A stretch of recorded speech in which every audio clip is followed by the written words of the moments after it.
Thank you. And doesn't that make you feel better about just like a lot of things? So we're going to feel better in a minute because we're going to go back a little bit to childhood. And I would love to introduce to you Liz Hara. And she is a writer. She is a puppeteer, and she is a 4-time Emmy Award winner from Sesame Street, from Moon Girl, and from Devil Dinosaur. Yes. And she is going to help us laugh a little because she helps the littles laugh. I'll let you take it away. Thank you so much. I do want to start by saying I also have ADHD. I lost my Social Security card in 2001 and still have not replaced it. And I recently went back to school, and you're supposed to submit paperwork to let them know if you need any learning accommodations, which I think is wildly unfair because obviously I'm not going to submit the paperwork. I think the normies should be the ones responsible for saying that they don't need anything, and then those of us who still haven't turned in paperwork just naturally get our accommodations. That is my PSA. Thank you. So anyway, yes, I write for children's television. I've been writing for Sesame Street for the last 12 years, but started as a puppet builder when I was 19 years old as an intern. I've worked for a ton of other PBS shows, and I just love children's media. So before we start, what were some of your favorite childhood shows from your own childhood? Zoom. What? Lamb Chop. Amazing. Oh, yeah, so cute.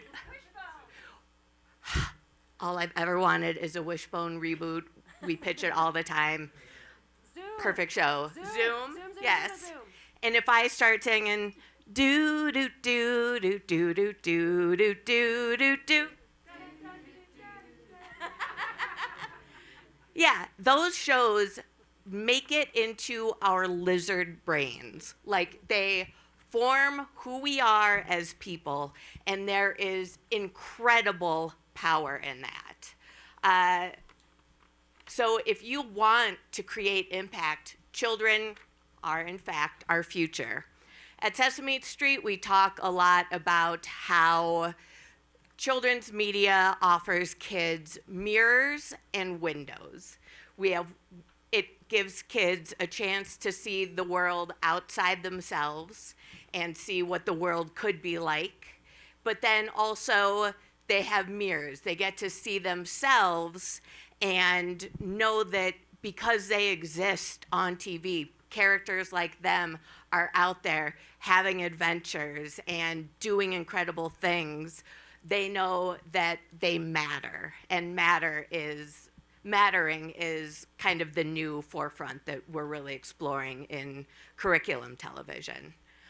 Even more than resilience, it's one of the greatest indicators of mental health later on. And Sesame Street in particular, the work I've done, we have worked to create Ji Young, who is our first Asian American Muppet. Woo! Thank you very much.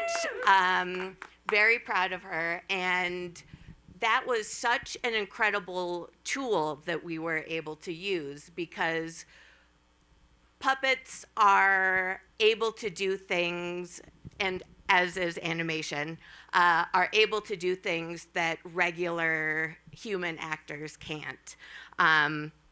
We were able to shoot an anti-racism special for Sesame Street, See Us Coming Together, where Ji Young was subject to a kid calling her a slur.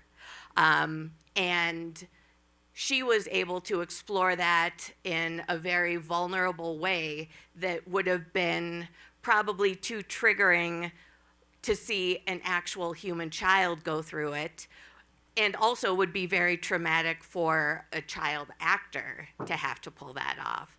So Ji Young has given us a great opportunity to explore a lot of issues, both about her culture and celebrate everything about being Korean American, But of course, we've also been extremely mindful that she is a full character with a full life. She plays the guitar, she has a rock and roll band, she rides a skateboard. So she has just been a wonderful new addition to the Sesame Street cast. And the response that we've gotten to her in particular has been phenomenal. Parents have been sending us videos of their 3-year-olds freaking out when they see her on camera or on screen because they're like, oh my gosh, there's a Muppet on Sesame Street just like me. I could someday go to Sesame Street and hang out with Elmo, which I've done it. It's amazing. She's right. The actual best. And also, of course, that does show us that 3-year-olds already by that age know that it's kind of unique to see somebody that looks like them on television. So it's just so important. Kids notice immediately. They are not stupid. Everything that is around them, they are constantly taking in. So what we do in children's television matters. Everything we do matters. Thank you very much. And comedy for children is, I think, our greatest tool. We always talk about how you have to hide the broccoli in cheese. And comedy is our cheese. So, and what does comedy look like for kids? It is different, but it is how we get kids to engage and get them to keep coming back because it feels amazing to laugh, as we all know. And I think that a lot of people really discount children's comedy and children's media because they think it's just silly and easy, but I cannot stress enough how much harder writing comedy for children can be because as, Ginger Rogers? No, sorry.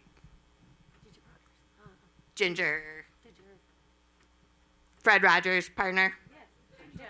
Oh, she is, okay. Fred Astaire. Ginger Rogers had to do everything Fred Astaire did, but backwards and in heels.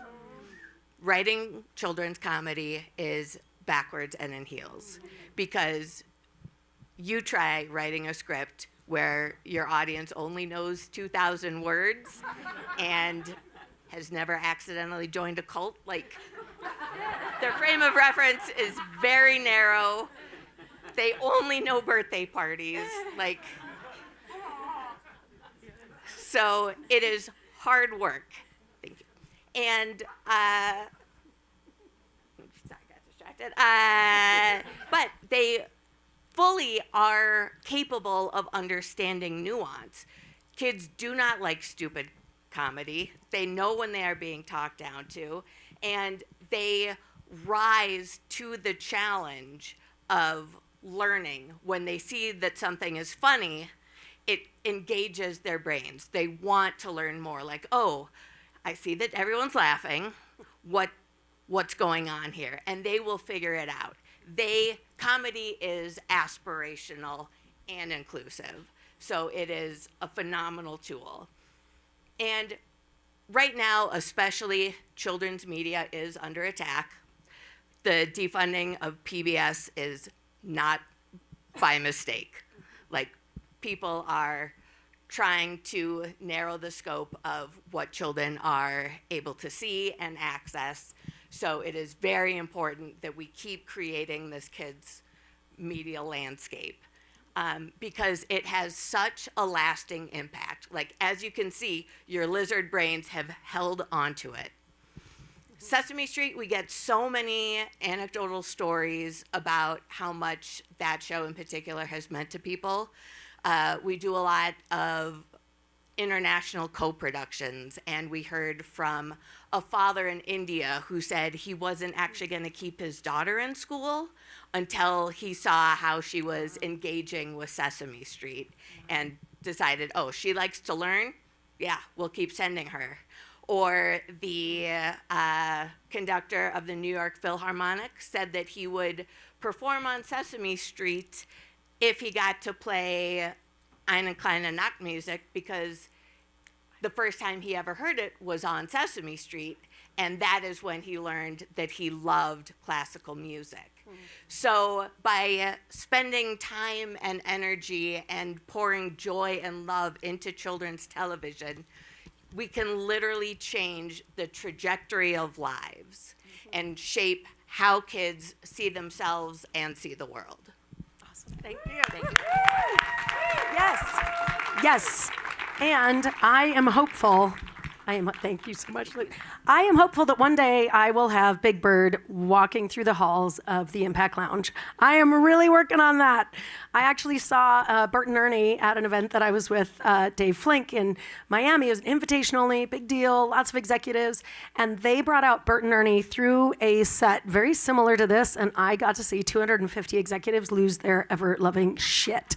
And everyone went up, and the biggest line, they got celebrities, biggest line was for Bert and Ernie. So, I mean, these things really do change our lives.